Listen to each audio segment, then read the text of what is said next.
আজকে একটু makeup practice করে নিয়েছিলাম। তোমরা এই ভিডিওতে দেখতে পারবে স্ট্রাগল কাকে বলে, মানে এক হাতে ক্যামেরা ধরে আরেক হাতে ভিডিও করা বা মেকআপ করা হয় না, তবু যতটা পেরেছি চেষ্টা করেছি। আমার স্ট্যান্ডটা ছিল বাট আমি নিতে ভুলে গেছিলাম, ওটা রয়ে গেছে ওখানে, বাড়িতে আনা হয়নি।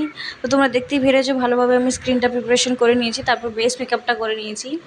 বেস মেকআপ আমি শুধু এখানে ডার্ক ডার্ক কালার যেটা আছে সেটা দিয়ে নিয়েছি, তারপর আই মেকআপটা আগে করে নিয়েছি।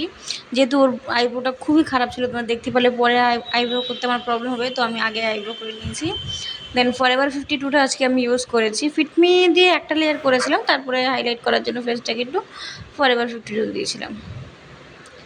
কন্ট্রোল পোর্শনগুলো দেখে নাও, এখানে এখানে কন্ট্রোল পোর্শন যায়, আর হাইলাইট পোর্শনগুলো দেখে নাও। তো সিম্পল একটা মেকআপ করছিলাম একটু সাটেলের মধ্যে, তো হালকা ইউজ করেছি সব কিছুই প্রোডাক্ট। আইসটা দেখো আমার ডান হয়ে গেছে, আইস করাটা। চোখটা কি ভালো লাগছে না, ও বলছিল চোখটার খুব পছন্দ হয়েছে। ফুল মেকআপ কমপ্লিট হয়ে গেছে, তোমরা দেখে জানাও তোমাদের কেমন লাগলো। টাটা।